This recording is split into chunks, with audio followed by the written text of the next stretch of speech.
ರಾಷ್ಟ್ರದ ಇತಿಹಾಸ, ರಾಷ್ಟ್ರ ನಡೆದು ಬಂದ ದಾರಿ, ರಾಷ್ಟ್ರ 2000 ವಿಕಸಿತ ಭಾರತ 2047ಕ್ಕೆ ಈ ರಾಷ್ಟ್ರ ಯಾವ ರೀತಿ ಅಭಿವೃದ್ಧಿ ಆಗ್ಬೋದು ಅನ್ನೋದನ್ನ ಸುಮಾರು 1.25 ಗಂಟೆಗೂ ಮೇಲ್ಪಟ್ಟು ರಾಷ್ಟ್ರದ ಪ್ರಧಾನಮಂತ್ರಿಗಳು ದೇಶವನ್ನು ಉದ್ದೇಶಿಸಿ ಮಾತನಾಡ್ತಕ್ಕಂಥ ಸಂದರ್ಭದಲ್ಲಿ ಅವರ ದೂರದೃಷ್ಟಿಯ ಚಿಂತನೆ, ಅವರ ಸಂಕಲ್ಪ ದೇಶದ ಪ್ರತಿಯೊಬ್ಬ ನಾಗರಿಕನು ಕೂಡ ಸಂತೋಷದ ಬಾಳ್ಮೆಯನ್ನು ಮಾಡಬೇಕು, ಎಲ್ಲರ ರಕ್ಷಣೆಯೂ ಕೂಡ ನಮ್ಮ ಕರ್ತವ್ಯ, ನಮ್ಮ ಹಕ್ಕು ಅನ್ನೋದನ್ನ ಸಂದೇಶವನ್ನು ಕೊಟ್ಟಿರ್ತಕ್ಕಂಥ ರಾಷ್ಟ್ರದ ಪ್ರಧಾನಮಂತ್ರಿಗಳು ಇವತ್ತು ದೇಶಕ್ಕೆ ಮತ್ತು ಭವಿಷ್ಯ ಭಾರತಕ್ಕೆ ಒಂದು ದೊಡ್ಡ ಸಂದೇಶವನ್ನು ಕೊಟ್ಟಿದ್ದಾರೆ.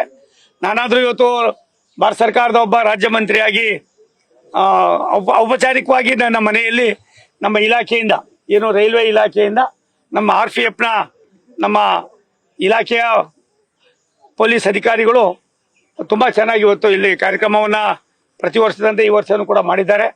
ಉದ್ದೇಶ ಇಷ್ಟೇ, ದೇಶ ಇದ್ದರೆ ಮಾತ್ರ ನಾವು ದೇಶದ ವ್ಯವಸ್ಥೆಯನ್ನು, ದೇಶದ ಸಂಸ್ಕಾರವನ್ನು, ದೇಶ ನಡೆದು ಬಂದ ದಾರಿಯನ್ನು, ಈ ದೇಶದಲ್ಲಿರ್ತಕ್ಕಂಥ ಎಲ್ಲ ಜಾತಿ, ಎಲ್ಲ ಭಾಷೆಯ, ಎಲ್ಲ ವರ್ಗದ ಜನರಿಗೆ ಸಮಾನತೆಯನ್ನು ಕೊಡ್ತಕ್ಕಂಥದಕ್ಕೆ ಪ್ರಧಾನಿಗಳ ಒಂದು ಸೂಚನೆ ಇವತ್ತು ಪ್ರಾಯಶಃ ನಮಗೆ ಒಂದು ಶಕ್ತಿಯನ್ನು ನೀಡಿದೆ.